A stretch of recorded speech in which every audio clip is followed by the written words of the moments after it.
중고생이 꼭 읽어야 할 한국 단편소설 1930년대부터 1944년대 주요 작품 소개 1930년대는 조선을 대륙 침략을 위한 병참기지로 삼으려는 일제가 억압과 수탈을 일삼았던 때다. 일제가 조선 문학가 동맹을 해체하고 이와 관계된 자들을 검거함으로써 현실 비판적인 소설 창작은 급격히 위축된다. 이 과정에서 작가들은 순수소설, 농촌소설, 역사소설을 집필해 활로를 모색한다. 하지만 태평양 전쟁의 발발과 함께 한국 소설은 암흑기로 접어든다. 우리말 말살 정책으로 인해 1940년대 초반에는 한글 소설이 거의 발표되지 못했다. 대표적인 작가와 작품으로는 김동인의 붉은 산, 광염 소나타, 광화사, 이태준의 달밤, 꽃나무는 심어놓고, 돌다리, 까마귀, 복덕방, 박영준의 모범 경작생, 계영묵의 백치 아다다, 주요섭의 사랑손님과 어머니, 유진호의 김강사와 T 교수, 김유정의 만무방, 금 따는 콩밭, 봄봄, 동백꽃, 소낙비, 땡볕, 이효석의 메밀꽃 필 무렵, 산, 돈, 사냥, 이상의 날개, 종생기, 시문의 상록수, 이광수의 흙, 김동리의 바위, 문여도, 김정한의 사하촌, 박태원의 소설가 구보씨의 일일, 천변 풍경, 현덕의 하늘은 맑건만, 고구마, 나비를 잡는 아버지, 채만식의 치숙, 레디메이드 인생, 왕치와 소새와 개미, 탕류, 태평천하, 황순원의 별. 왕치와 소새와 개미. 채만식. 왕치와 소새와 개미는 각자 잔치를 열기로 한다. 부지런한 소새와 개미는 잔치를 무사히 치르지만 게으른 왕치는 잉어에게 잡아먹힌다. 왕치를 찾아 나선 소새와 개미가 잉어를 잡고 잉어 배 속에서 왕치가 튀어나온다. 가까스로 살아난 왕치는 자신이 잉어를 잡아왔다고 너스레를 떤다. 왕치와 소새와 개미의 신체적 특징과 행동을 통해 세상사를 풍자하는 우화소설이다. 왕치, 방앗개비의 큰 암컷, 소새, 물새의 한 종류. 왕치는 머리가 홀러덩 벗어지고 소새라는 새는 주둥이가 뚝 나오고 개미는 허리가 잘록 부러졌다. 이 왕치의 대머리와 소새의 주둥이 나온 것과 개미의 허리 부러진 것과는 이만저만찮은 내력이 있다. 옛날 옛적 거기 어디서 개미와 소새와 왕치가 한 집에서 함께 살고 있었다. 개미는 시방이나 그때나 다름없이 부지런하고 일을 잘했다. 소새도 소갈지는 좀 괴팍하고 박절스러운 구석은 있으나 본이 재치가 있고 바지런바지런해서 제압 하나는 넉넉 꾸려나가고도 남았다. 딱한 건 왕치였다. 파리 한 마리 건드릴 근력도 없는 약질이었다. 펀펀 놀고 먹어야 했다. 놀고 먹으면서도 양 통만 커서 먹기는 남 갑절이나 먹었다. 놀고 먹으면서 양 통만 커가지고 먹기는 남 갑절이나 먹는 것도 염치 아닌 노릇인데 속이 없고 빙축 맞았다. 희떴고 비위가 좋았다. 부모 자식이나 동태 동기간이라도 모를 텐데 타성바지에 아무렇지도 않은 남남끼리 한 집 한 울 안에 모여 살면서 그 모양이니 눈치는 독판 먹어 두어야 했다.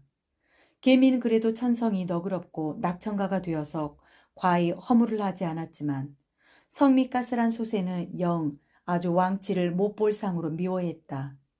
걸핏하면 꽁해 가지고는 구박을 하고 눈치를 했다. 어느 가을이었다. 백곡이 풍등한 식욕의 가을이었다. 가을도 되고 했으니 우리 잔치나 한번 차리는 게 어떠냐고 셋이 모여 앉은 자리에서 소새가 발의를 했다. 거참 좋은 말일세. 잔치도 잔치지만 일변 저를 급급수를 주자는 설도인 줄은 모르고 먹을 속 살가운 왕치가 냉큼 받아서 찬성이었다. 잠자코 있으나 개미도 이의는 없었다. 사흘 잔치로 하기로 했다. 사흘 동안 계속해서 잔치를 하는데 차리기는 하나가 하루씩 독담으로 맡아서 차리기로 했다. 가령 첫날은 소새가 잔치를 차리면 둘째 날은 왕치가 그리고 마지막 날은 개미가 이렇게. 왕치는 그렇게 잔치를 하루씩 독담해서 차린다는 데는 속으로 뜨악 걱정스러웠으나 그렇다고 체면에 나는 못함네 할 수는 없는 터라 어물어물 코 대답을 해두었다. 둘이가 먼저 차리거든 우선 먹어놓고 볼 일이라는 떡심이었다. 반생을 이런 떡심으로 부지해 왔으니 별로 새삼스러울 것도 없었다. 첫날은 개미가 나섰다. 들로 나갔다. 들에서는 한참 별을 거두기가 바빴다. 마침 보니 촌 마누라 하나가 셋밥을 내가느라고 한 광줄이 목이 오므라들게 해서 이고 들 가운데로 지나고 있었다. 좋을시구나. 개미는 뽀르르 쫓아가서 가랑이 속으로 기어 올라가서는 너벅다리깨를 사정없이 꽉 물어떼었다. 아이고 머니! 죽는 소리를 치면서 촌 마누라는 머리에 밥 광주리를 내동댕이 치고는 다리야 날 살리라고 도망을 쳤다. 부연 잎살밥에 얼큰한 풋김치에 구수한 된장찌개에 짭짤한 자반갈치 토막에 골콤한 새우젓에 죄다 집으로 날라다 놓고는 셋이 모여 앉아서 맛있게 잘 먹었다. 보기 드문 거언 잔치였다. 다음 날은 소새가 나섰다. 물가로 갔다. 바닥이 들여다보이게 맑은 물에서 붕어도 뛰고 가물치도 놀고 했다. 여느 때와는 달라 소새는 붕어나 가물치나 단치 따위는 눈도 거들떠보지 않고 말뚝에가 오독하니 앉아서는 기다렸다. 이윽고 시누런 잉어가 한 놈 꿈틀거리면서 물 위로 머리를 솟구쳤다. 잔뜩 겨냥을 대고 노리던 소새는 휙 날면서 주둥이로 잉어의 눈을 꿰어들었다. 집으로 돌아오니 개미와 왕치는 손뼉을 치며 맞이했다.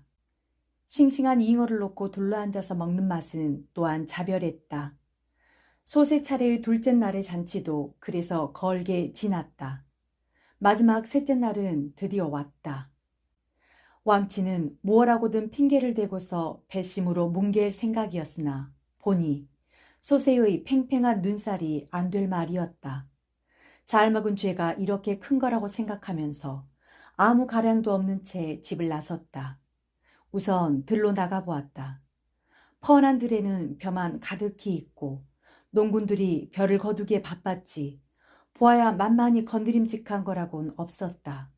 설마 한들 벼 이삭이나 한 목쟁이 주워가지고 갈 수는 없고 막막히 헤매고 다니다가 한 곳을 당도한즉 애꾸눈이 엿장수가 연 목판을 두드리면서 엿들사려 호두엿사려 하고 멋들어지게 외우고 지나갔다.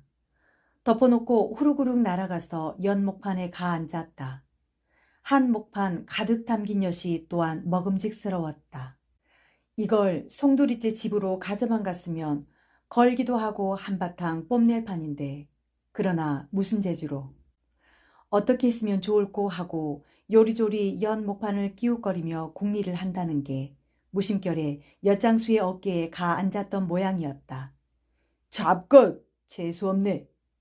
엿장수가 손바닥으로 탁 치는 바람에 하마터면 엿장수의 어깨에서 참혹한 죽음을 할 뻔하고는 혼비백산 질겁하여 도망을 쳤다. 들을 지나서 산 밑으로 가보았다. 꿩도 날고 토끼도 기었다. 바위 틈바구니엔 벌집도 있고 그 단 꿀냄새에 회가 동했다. 그러나 모두가 화중지병이었다. 잔디밭에서 송아지 데리고 암소가 놀고 있었다. 어미는 너무 크고 송아지들한테 가 앉아 보았다. 간지럽다고 강중강중 뛰었다. 요놈을 어떻게 살살 꼬여서 집으로 끌고 갔으면 좋겠는데 그게 도무지 도리가 없었다. 이마박으로 옮아 앉아서 터럭을 물고 진드기 잡아당겼다. 부룩 송아지니 대가리를 사문 내젓는 통에 저만치 가서 떨어졌다. 이 녀석 어디 보자고 엉덩짝에 가 앉아서는 이라! 이라! 하고 간지려 보았다. 하는 것을 송아지는 파리인 줄 알고 꼬리를 획 쳐서 옆구리가 끄떡하도록 얻어맞았다. 할 일 없이 물가로 와 보았다. 붕어가 뛰고 메기가 놀고 역시 그럼직한 것이 없는 게 아니나 잡는 재주가 없었다. 그럭저럭 해는 점심 새 때도 지나 오래지 않아 날이 저물게 되었다. 그대로 빈손으로 돌아가자니 차마 채모가 아니었다. 그렇다고 해서 언제까지고 이렇게 헤매기만 할 수도 없었다. 답답했다. 엉엉 앉아서 울었다.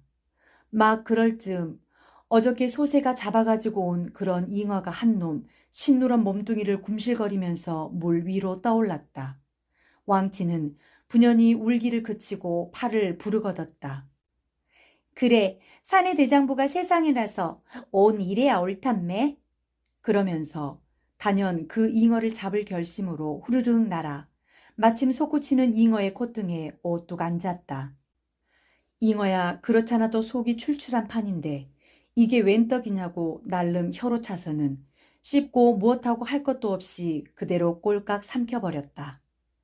아침에 일찍 나간 채 한낮이 겨워도 왕치는 돌아오지 않아서 집에서는 소새와 개미는 걱정을 하며 이제나 저제나 까맣게 기다렸다. 그러면서 개미는 소새를 자꾸만 탓을 했다. 부질없이 그런 설도를 해서 그 못난 일을 갖다가 못할 노릇을 시켰냐고. 괜히 참 어디 가서 함부로 넘성거리다가 몸을 다치든지 아닐 말로 죽든지 하면 저 일을 장차 어떡한다 말이냐고. 소새는 민망하여 작자가 하도 염장을 못 차리고 보기 싫게 굴기에 좀 그래 보았다고. 그래도 난 못하겠노라고 아래목에 앉아서 뭉개든지 뭐라고 핑계를 대고 꾀로 바워내려니 했지. 누가 그렇게 성급 나설 줄이야 알았느냐고.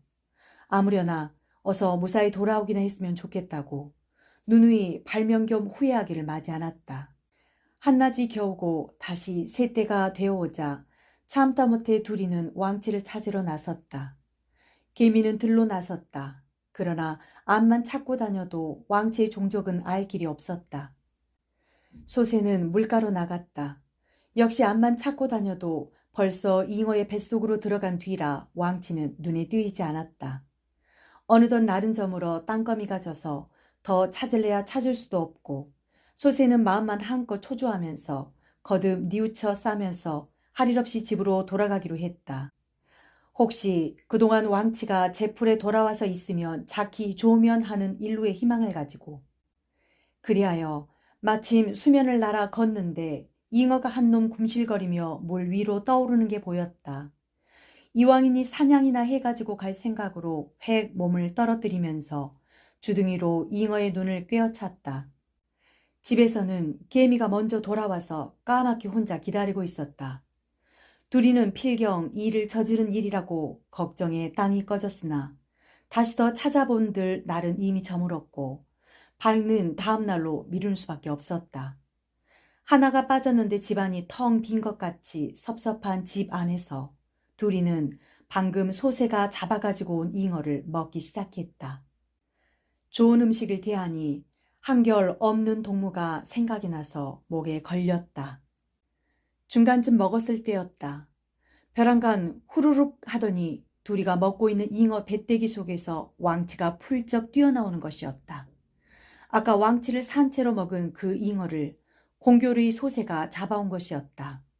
소새와 개미는 반가운 것도 반가운 것이지만 깜짝 놀라 뒤로 나자빠지는데 풀쩍 그렇게 잉어 배때기 속에서 뛰어나오면서 왕치의 하는 거동이 과연 절창이었다.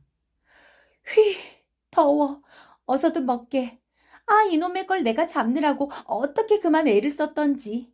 에이, 덥다. 어서들 먹게. 이렇게 너스레를 떨면서 땀난 이마를 쓱쓱 손바닥으로 씻으면서 소새는 반가운 것도 놀란 것도 인제는 어디로 가고 슬그머니 배알이 상했다.